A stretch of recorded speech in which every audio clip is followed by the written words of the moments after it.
네, 할렐루야. 예, 반갑습니다. 오늘 하루도 잘 지내셨습니까? 예, 더운 날씨지만 항상 하나님의 은혜 안에 늘 건강하시길 주님의 이름으로 축복합니다. 저는 오늘 본문의 말씀을 가지고 믿을 때 권능이 나타난다라는 제목으로 함께 은혜를 나누려고 합니다. 오늘 1절 말씀을 여러분 보시게 되면 예수님께서 거기를 떠나사 고향으로 가시니 제자들도 따르니라 이렇게 나와 있습니다. 예수님께서 주로 사역하신 장소가 어디냐면 주로 갈릴리 지방이었습니다. 이 갈릴리는 이스라엘 사람들에게는 변방입니다. 변방. 저 북쪽에 있는 갈릴리.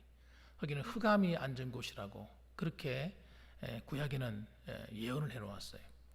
그리고 그것은 이방인들이 늘 침략해서 들어왔던 그런 장소이기 때문에 순수한 혈통을 가진 그런 유대인들이 없다고 보았기 때문에 굉장히 좀 천대하고 그렇게 하는 그런 땅이었습니다.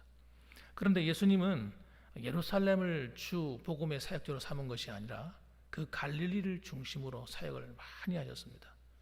이 복음이 가는 곳이 어떤 곳이냐면 복음이 가는 곳은 정말 약한 자, 가난한 자, 그리고 정말 천대받는 자들, 그런 사람들에게 이 복음이 먼저 가는 것 같아요. 그래서 이 갈릴리의 수많은 사람들이 예수님을 따르고 또 찾고 그리고 그분을 통해서 놀라운 기적을 경험하게 되었습니다. 그런데 안타까운 것이 뭐냐면 이 예수님 마음속에 항상 들었던 것이 뭐냐면 고향에 대한 마음이 안타까웠던 것 같아요. 그래서 예수님의 공생애 가운데서 공식적으로 나사렛을 2번 방문하게 됩니다. 누가복음에 보면 한번 나오고 마가복음에 나오는데 시기가 약간 다릅니다. 그래서 1차적으로 갔을 때 첫 번째 그 방문했을 때 그 나사렛에서 천대를 받았어요. 그리고 배척을 받았고 쫓겨났습니다. 심지어는 그 나사렛에서는 예수님을 죽이려고 했어요. 낭떠러지로 그냥 밀어가지고 떨어뜨리려고 했어요. 그런데 주님께서 그냥 빠져나오셨죠. 그런 곳인데 또 2번째 또 찾아가신 거예요. 오늘. 왜 찾아갔을까요? 자기 고향에 있는 그 사람들의 영혼을 생각했기 때문이라고 생각합니다. 그들에게 복음을 전하고 그들이 예수를 믿어야 내가 마음에 안심이 되겠다는 거예요. 근데 사도 바울도 똑같은 고민하지 않았습니까? 사도 바울 같은 경우도 자신은 이방의 선교사로 사역자로 부름받아서 이방인들을 선교하고 많은 이방인들이 예수를 믿고 구원을 받는데 그리고 교회도 세워지는데 정작 이스라엘 그 유대인들은 주님을 배척하고 주님을 따르지 않는 것 때문에 얼마나 많이 마음이 괴로웠어요. 그래서 고민을 많이 했거든요. 그런 마치 그와 같은 것이 아닐까 저는 생각합니다. 그래서 오늘 본문의 말씀 보면 이 예수님께서 나사렛을 방문해서 그곳에서 가셨는데 마침 안식이 되었습니다. 그래서 안식일 날 회당에 나가서 하나님 말씀을 전했습니다. 근데 하나님 말씀을 전하는데 이 말씀을 전할 때 그 말씀이 정말 놀라운 것이었어요. 그래서 그 말씀을 들을 때 이들이 반응이 뭐냐면 2절에 보게 되면 이렇게 나옵니다. 이 사람이 어디서 이런 것을 얻었느냐? 이 사람이 어디서 이런 것을 얻었느냐? 사람들이 깜짝 놀란 거죠. 그리고 또 한 가지 하는 이야기가 이 사람이 받은 지혜와 그 손으로 이루어지는 이런 권능이 어찌 됨이냐? 어찌 됨이냐? 그리고 놀라워하는 것입니다. 여기 보면 두 가지를 볼 수가 있는데 첫째는 가르침이 놀랐어요. 가르침. 예수님이 전한 말씀을 가르칠 때 그 말씀 자체가 생전 들어보지 못했던 말씀이고요. 그렇다고 내용이 전혀 다른 것입니까요? 그렇지는 않았을 겁니다. 내용은 구약 율법에 나오는 그런 말씀들이었기 때문에 말씀을 들을 때 아는 말씀들이었단 말이에요. 그런데 그 말씀을 듣는 순간 그 해석하는 그 능력이 다른 어떤 랍비들하고는 비교가 안 되는 거예요. 비교가. 들어보는 순간 마음이 그냥 마치 해모로 그냥 뒤통수한테 때린 것처럼 정신이 번쩍 드는 거죠. 랍비들이 가르칠 때는 이게 무슨 말인지 잘 모르겠고 그 말이 그 말 같았는데 그런데 예수님이 전하는 말을 들어보니까 그냥 머리가 쏙쏙 들어오는 거예요. 분명히 나이가 30이 되기 전까지 고향에서 함께 자랐거든요. 함께 생활했거든요. 특별한 교육을 받은 적도 없거든요.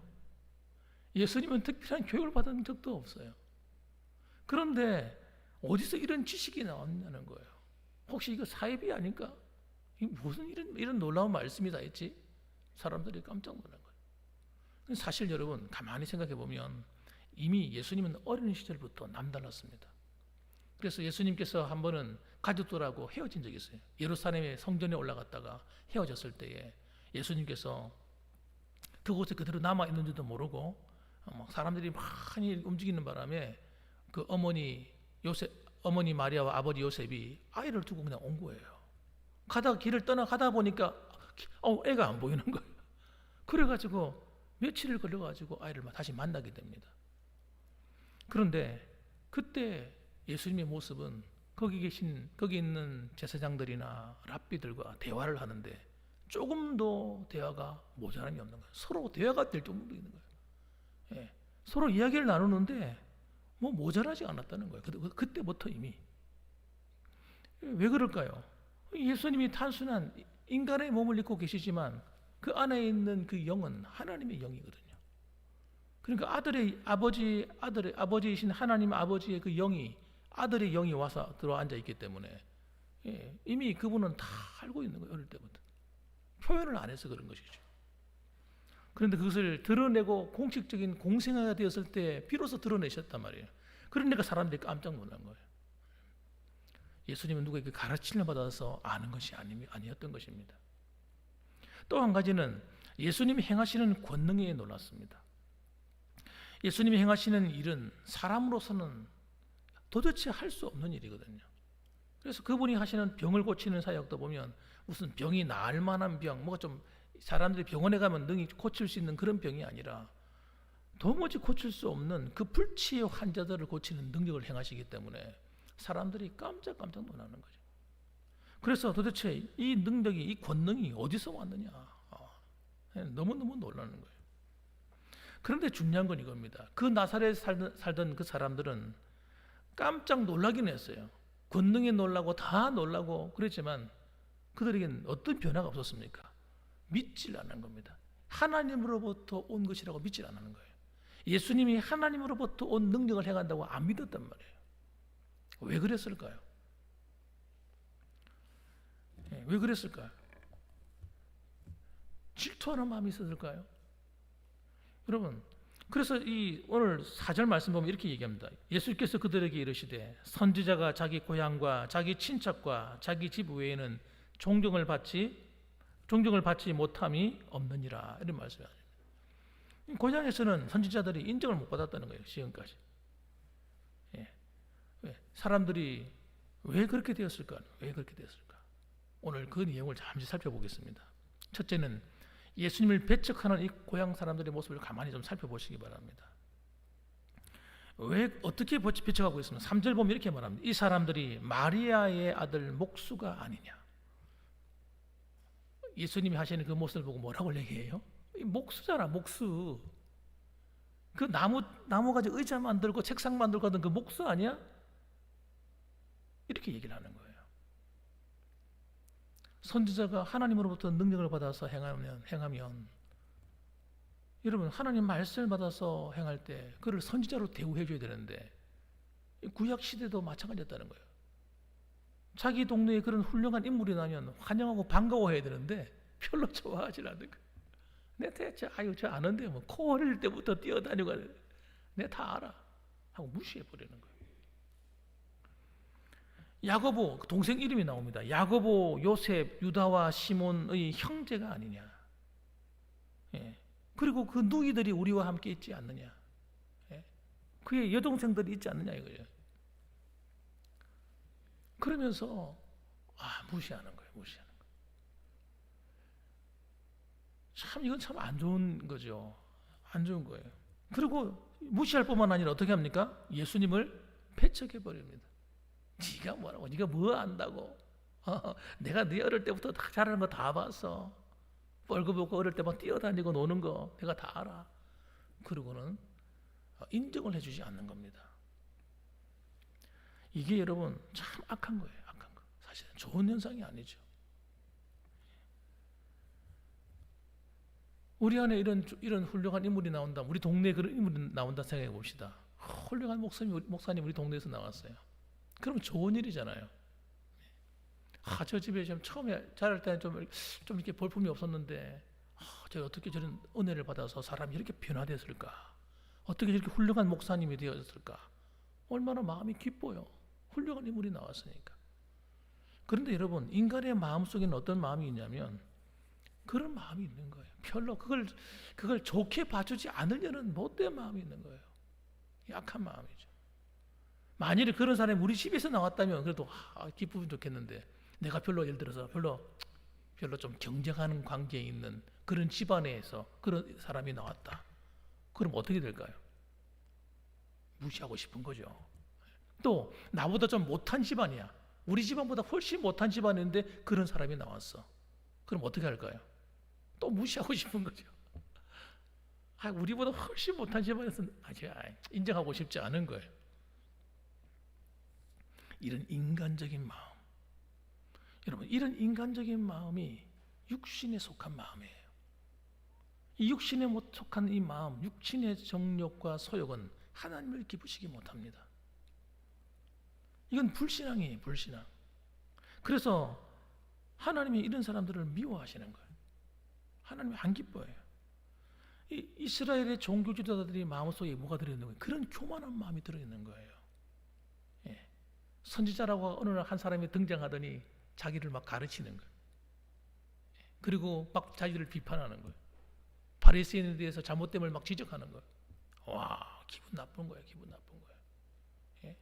성전에 와서 성전에서 시장을 막 상상하는 사람들 뒤집어 엎어버리면서 막 책망하는 거예요. 대제사장들하고 제사장들한테 야단치는 거예요. 예? 아니 성전을 넣다가 어떻게 시장터로 만들어 버리냐 하고 책직질하고 막 야단을 치니까 아니 좋아하겠어요. 사실 영적으로 정신이 똑바로 박힌 사람들 같으면 어떻게 하겠습니까? 정신을 차리는 거예요. 우리가 뭐 잘못했구나.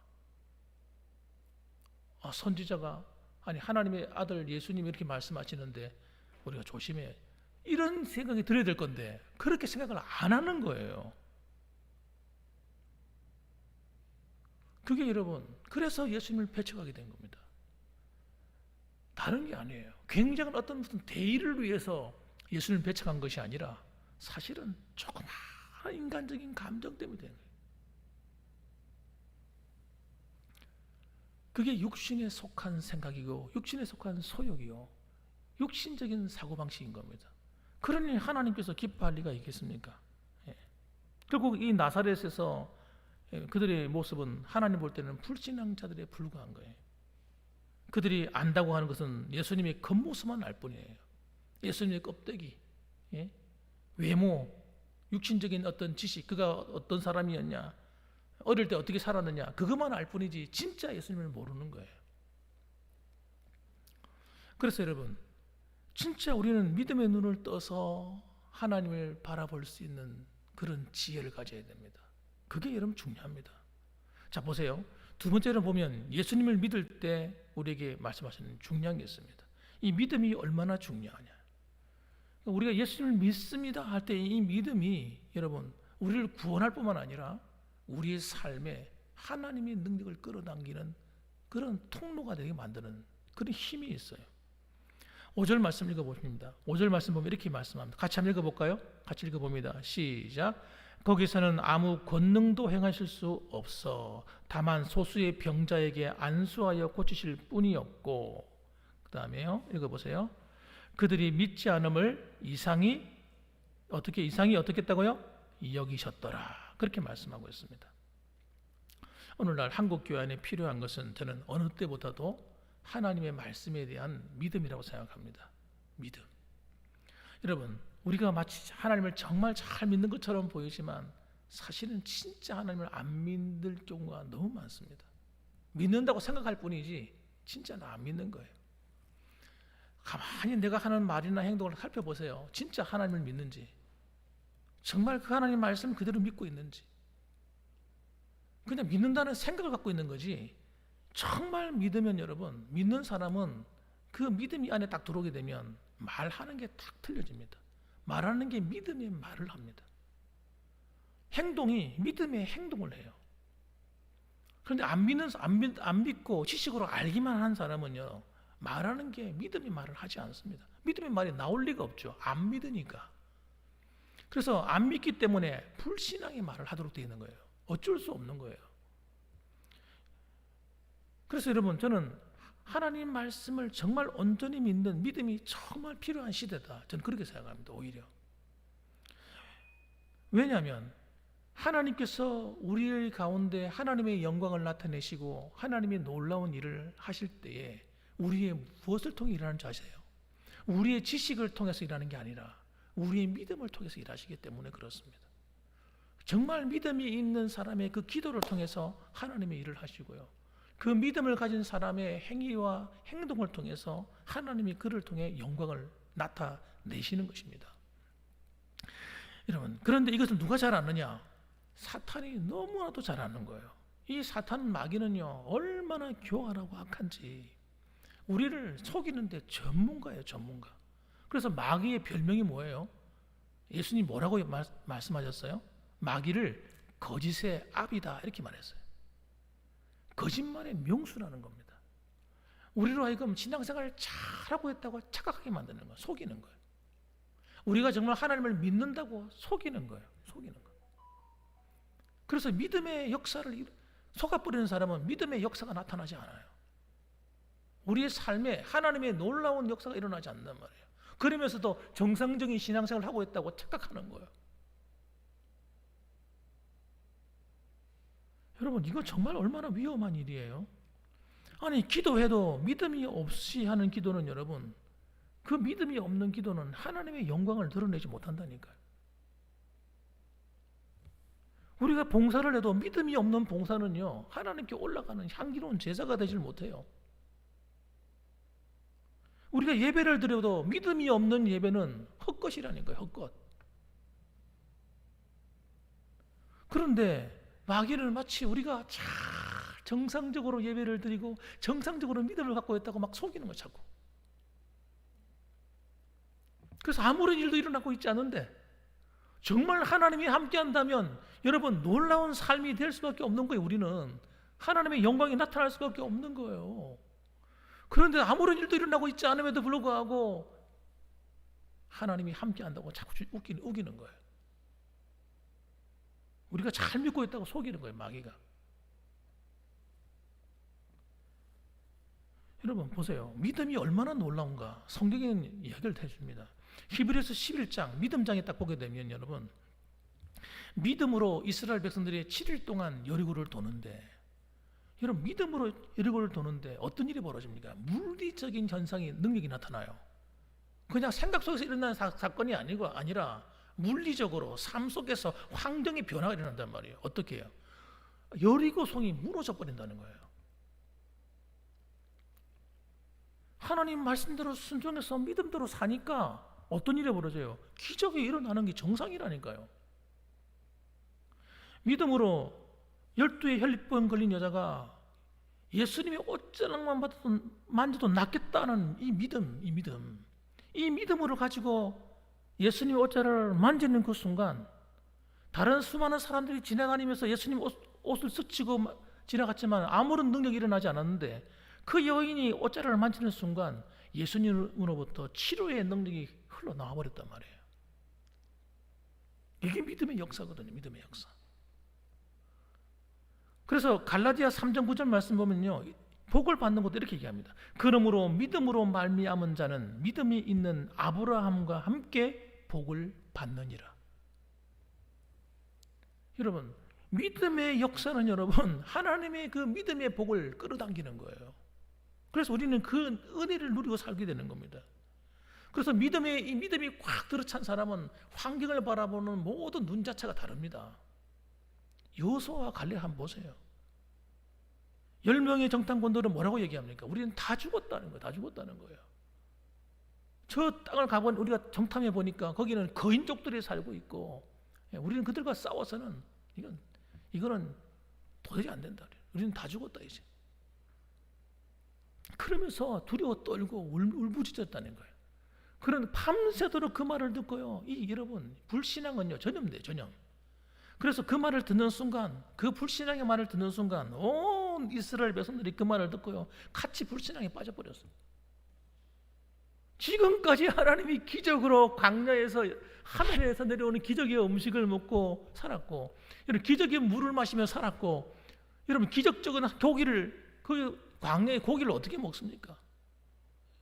수만 마리 메추라기 떼를 하나님께서 갖다 진에다가 그냥 불어 넣어가지고 쏟아내리게 해서 그 고기 먹게 만드시고, 하나님의 놀라운 기적을 행해 오셨는데, 마지막에도 자기들의 힘으로 가는 것이 아니라 하나님께서 믿음으로 들어가면 하나님이 다 주실 텐데, 그거를 자신이 한다고 계속 우기는 거예요. 이 마귀가 속이는 거예요. 우리가 해야 된다 생각하는 거예요. 그러니까 못하겠다는 거예요. 못하겠다는 거예요. 우리는 죽었다는 거예요. 이제는 그런 악하고 폐역한 불신앙이 어디 있습니까?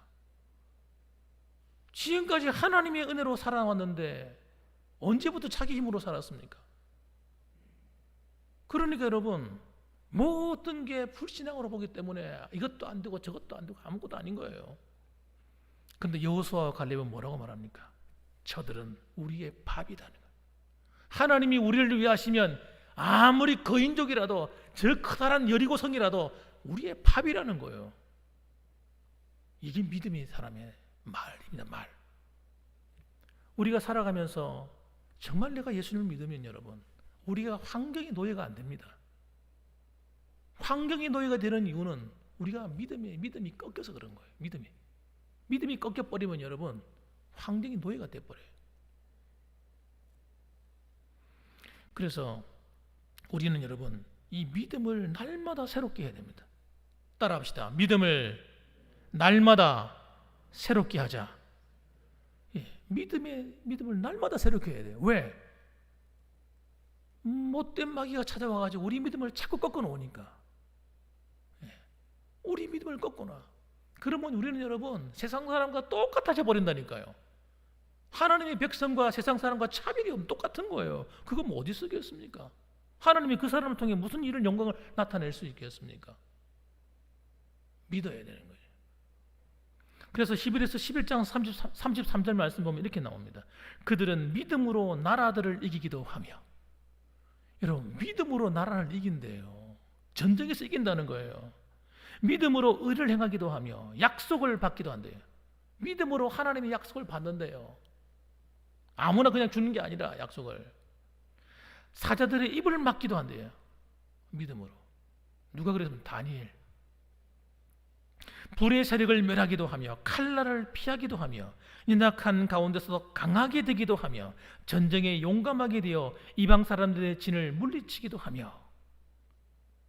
여러분, 믿음으로 싸우는 거예요. 우리 성도들은 여러분, 믿음으로 사는 겁니다. 이 믿음의 용사가 되셔야 되는 거예요. 옆에 분들 얼굴 한번 쳐다보세요. 진짜 믿음의 용사처럼 생겼는지 한번 인사 한번 합시다. 옆에 보면 인사, 앞뒤로도 한번 인사 한번 해보세요. 당신은 믿음의 용사입니다. 아이고, 글쎄요, 잘 모르겠어요. 이왕이면 믿음의 용사가 되셔야죠. 믿음의 용사가 되십시오. 여러분의 믿음 때문에 저는 장담합니다. 여러분의 가정의 자녀들이 여러분 살아날 거예요. 잘 될 거예요.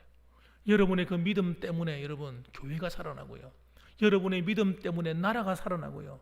여러분의 믿음 때문에 하나님이 놀라운 일을 행하실 줄 저는 믿습니다. 그러고 살아가면요. 그러고 한번 기도 한번 해보세요. 기도하면 힘이 막 나죠. 힘이 막 나는 거예요. 그리고 찬송해 보세요. 믿습니다. 그러면요, 찬양하면 힘이 막, 기쁨이 흘러 넘치는 거예요. 여러분, 이 자리에 오신 여러분들 정말 믿음의 용사가 되셔서 믿음은 꺾이지 마시기 바랍니다. 누가 와서 그냥 날 자꾸 찝쩍거려도 믿음 꺾이지 마십시오. 그럼에도 불구하고 하나님이 나를 사랑하시고 나는 예수님의 목숨의 값어치가 있는 사람이야. 나는 그분의 목숨으로 구원받은 사람이야. 하나님이 나를 끝까지 책임지셔. 하나님은 나를 버리지 않으셔. 우리 가정도 책임지실 거야. 우리의 앞날도 하나님 보장하시고 인도하신다고 이런 믿음으로 말씀하십시오. 여러분의 믿음대로 되시기를 주님의 이름으로 축원합니다. 아멘. 기도하겠습니다. 걸어가신